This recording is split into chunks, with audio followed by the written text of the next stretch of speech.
It should be pretty obvious that things are getting worse and worse for the Ruto presidency.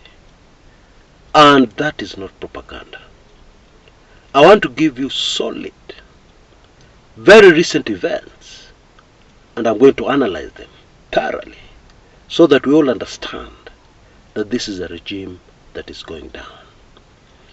Yesterday, at a function which was supposed to be graced by Deputy President Gachagua, there was a chair reserved for him, which remained very loudly, very conspicuously, very obviously empty for the entire function. And to make matters worse, guess where this function was?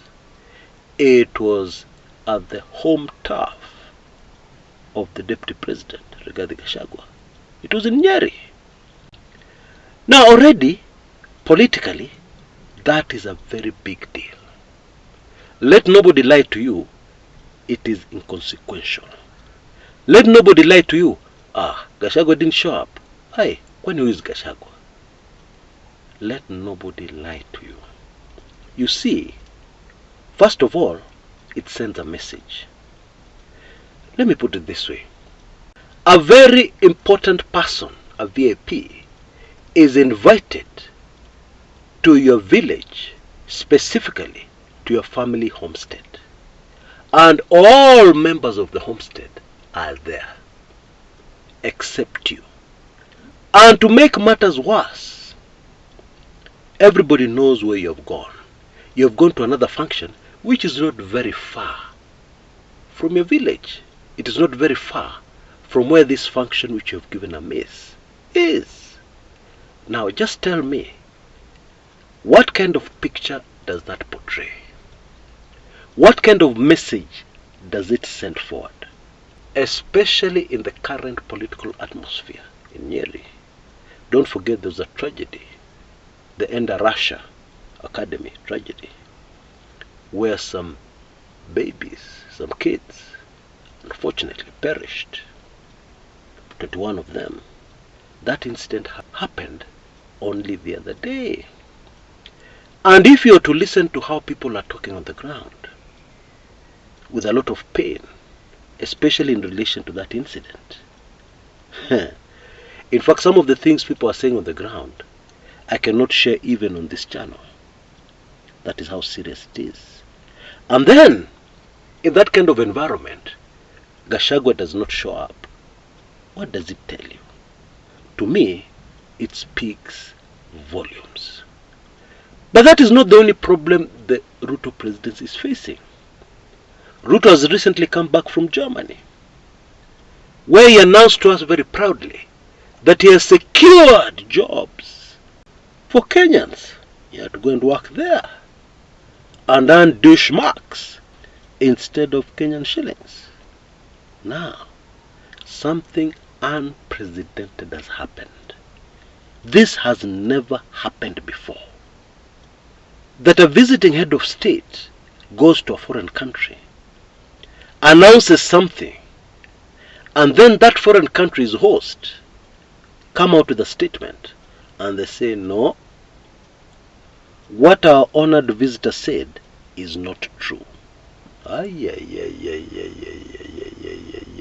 Yeah. Now, I don't know whether it is the naive nature of the Ruto presidency. I don't know what it is exactly. Because common sense would dictate, common sense would tell you, and you don't even need to be a regular reader of international news. Common sense would tell you that right now, in most European countries, virtually all of them, they have a very big problem that is a huge issue in politics called illegal immigration. Okay? There is a lot of resentment in locals about foreigners, especially people from Africa, going into their countries, working hard, making money, being successful. Our wazungu hafurahi. They are not happy.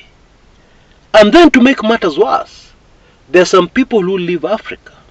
Most of these people who leave Africa for Germany, for instance, are actually illegal immigrants. They enter the country legally. Some of them enter the country legally, but then overstay, go into hiding. So this is a huge problem for those countries. And indeed, elections are being won and lost on the immigration issue. That is obvious. Even if you don't read international news every day, most people know that. So, how do you go to a foreign country and then you announce that I've secured a deal for over 200 Kenyans to come and work here in Germany? And we've talked to the German government about how they can relax some of their very strict immigration laws that affect immigrant workers. How do you announce that in public? That could lose your host to the next election. Very easily. It could wipe them out in an election. And therefore, the German government was forced to make public what until then was secret. Yeah, the only information we had on it was what Ruto told us. And my, oh my, the whole picture changes completely. Because for starters, in this very same deal, we were told that the government has secured jobs for Kenyans in Germany. In this very same deal, we are told that the Kenyan government went into a deal with the Germans to assist them to deport very many Kenyans who are already there illegally. So, do you want to take a bet? Do you think at the end of this operation, if we can call it an operation, do you think there'll be more Kenyans in Germany or less? I think the answer is obvious.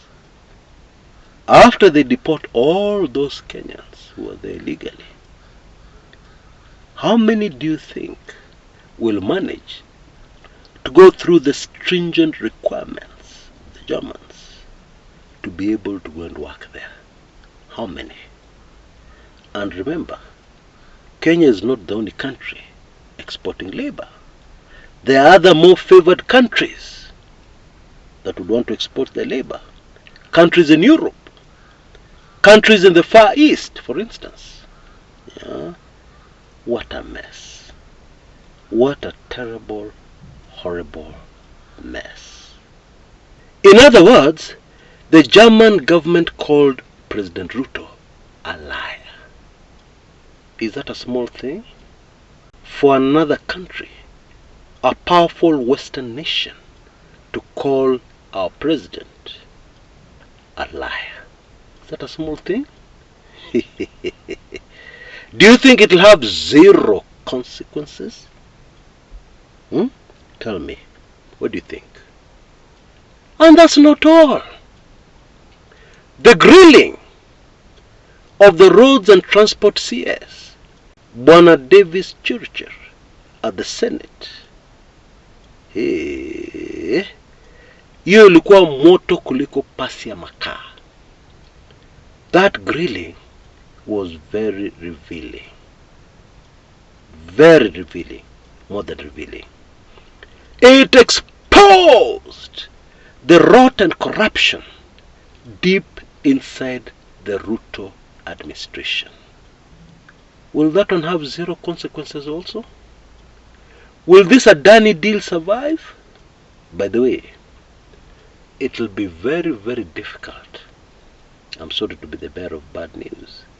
It will be very difficult for the Adani deal to be stopped. Okay? Now, I'm afraid the reason for that and the full details of that are rather sensitive. And then my very latest Moto Kuliko Pasikumi ya Makaa special report. In this report,